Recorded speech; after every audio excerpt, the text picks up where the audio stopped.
The reveal is an active reality project. What does that mean? It means that people are going to be active. It lasts for over 4 weeks. It's multi-episodic, so every single day there's a new piece of story that's revealed. So we have large-scale projection, we have live performances every Sunday.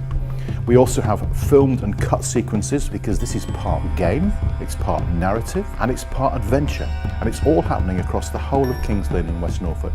Well, in 2017 we worked with the Borough Council to develop a project that would really look at experimentation with the large-scale projectors. So it fits into Collusion's ethos by building on the work we did before, both in terms of the kind of outcomes of the R&D, but the skills and the people that we met to do something that hasn't been done before in Kings Lynn. So thank you everyone for joining us for the start of Reveal.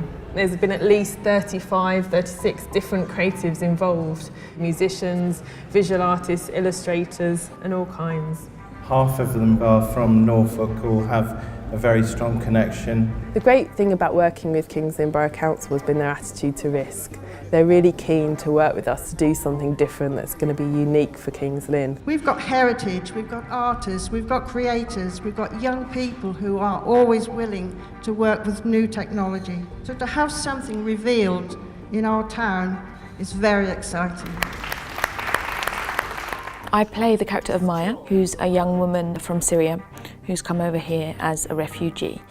She's a very strong, brave woman who has faced a lot in her life and yet has to face even more when her boyfriend gets kidnapped. We are currently in, I suppose, Collusion headquarters, rehearsing some scenes this morning which have been going well. Yeah.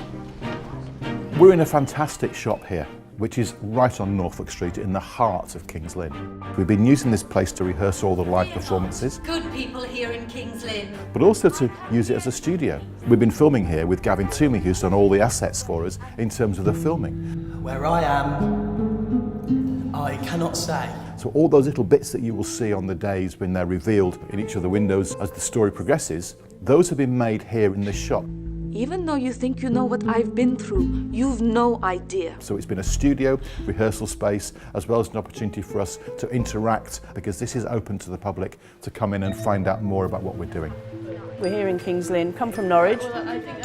I've just been here for an explanation of how it's going to work, and I'm about to go and see if I can find a marker and see what happens, really.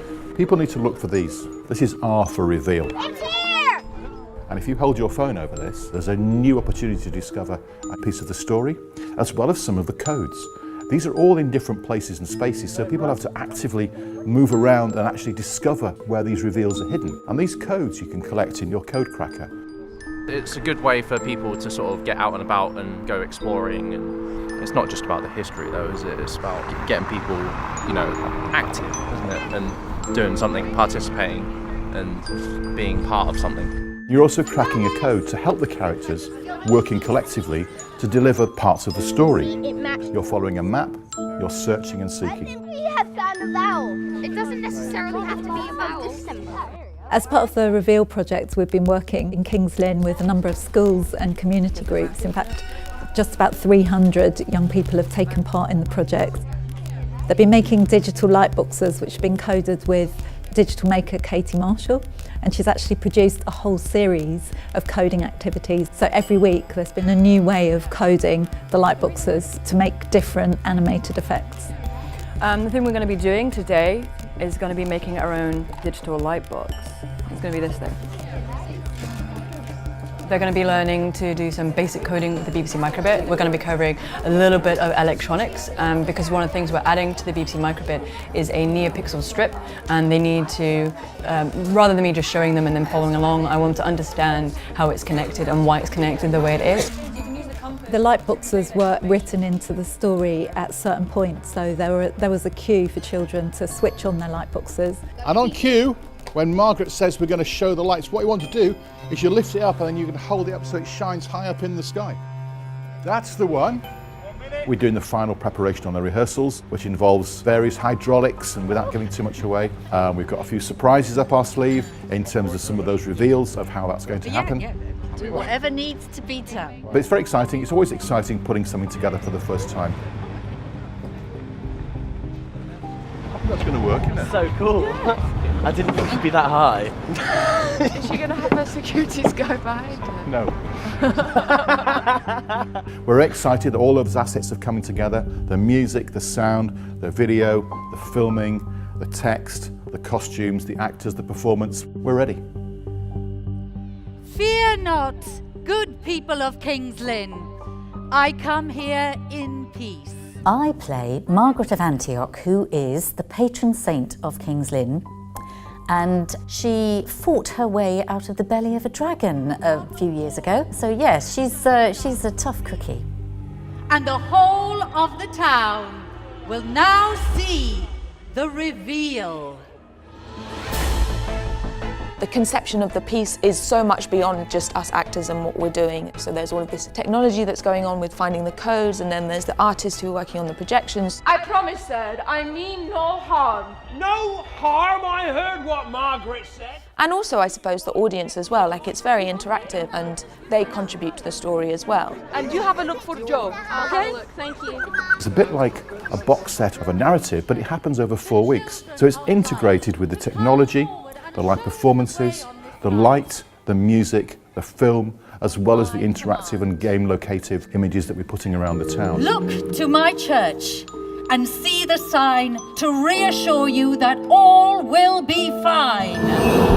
I was the 3D artist on the project, involved in making all the models for the augments you see on your phone, and also the maker of the ring that you see on the projection behind me. It was such an ambitious project, but one that obviously I was keen to work on with such talent, and I think that more projects could probably try and take a page out of this book. Good luck, my friends. Now I'm away. I saw the opening show and I also looked it up on the internet, and we tried to find some codes. I think it's a really nice project and nice event, especially for like kids, and yeah, I think it's really nice that the whole city gets included. Oh, sorry, Maya. It appears Joe's gone. The message was cut short by the dragon. He seems confused and a little bit dazed. I wouldn't listen to what he says. The story has elements of a traditional Christmas narrative and all of the warmth and magic of that. Can you see the dragon in the water hissing at me? And at the same time, there's an aspect of it that is quite important, which is the story of Maya and humanising this image that we have of refugees coming over and actually getting to know someone's story and what they've been through. I lost my brother to the seas. He died when we were fleeing Syria. Which I think is incredibly important, particularly in Norfolk area, because there are 100 Syrian refugees who are being located here next year. So I think it's also about communities understanding and relating to each other. For my art projection on the Custom House, I very much followed the themes in the reveal script. The story about the refugee arriving from Syria. The country's going through a very intense period, and I think the images are very much about Brexit, about refugees, there's a lot of images of water. I've used images of hands because hands are often used as a kind of stop. It's been brilliant collaborating with Pete Cleary on this. He's brilliant at interactivity, and I think that combination of artists working with someone who's brilliant with technology has created something which neither of us could have created on our own. I worked closely with Joe where he did the static imagery and I animated it, and then did a technique where you could use your mobile as a remote wand to change what's happening on the building. I've been involved in all of the projections, helping the different artists map their ideas onto the buildings. I'm making it snow in King's Lynn, so I'm drawing snowflakes, and they'll be projected on TSB and Tuesday Marketplace for the live show, and then it will end up on St. Nick's for the rest of the week. I think the way it's designed, it just looks better, bigger, whereas the white one, so it's just been really inspiring to be thrown in with all these people, and we're all just sort of like mucking in and helping each other figure stuff out.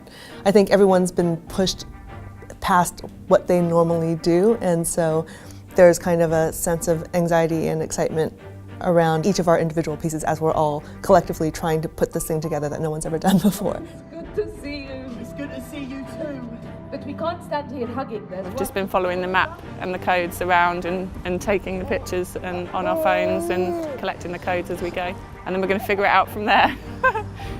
Well, it's actually quite fun because we've never really been around these parts of Kings Lynn, and when it's trying to get you active, it's like, come on, let's get out and do something instead of just laze around the house all day. We need to lure him to Market Square so we can destroy him and the dragon when they get there. I'm impressed. So am I. Let's go, Joe. Margaret, bye. So strike the light, and through my power, we'll see Maya's story on Greyfriars Tower. I wanted to tell a story about Syria, and because I'm Syrian-born, Cambridge-based artist. The story is called We Will Return, 93 Moons and Counting, and this is actually to do with 93 months since the Syrian uprising. So I'm using the idea of burnt matches, 1 match per month, to explore the weight of destruction on my fellow Syrians. I really love the artwork. It's very important to bring the humanity, the human side, the real story, and if that can be done through art, that's maybe a medium that can speak out to everybody. And the other letters you've all seen projected this month. C-H-I-L-D. A child. A picture of hope. The final piece needed to defeat you, dragon. Today's episode of Reveal, the finale, really went wonderfully. We had a terrific audience. You know, I'll be back. And everyone got involved in the story, and it was just quite magical to see everyone's response to the surprise of Maya and Joe and the baby, and to the snow that fell from Karen's projection. We've had a really nice evening today. We gave out some free soup to the people. It was a cold, wet December day.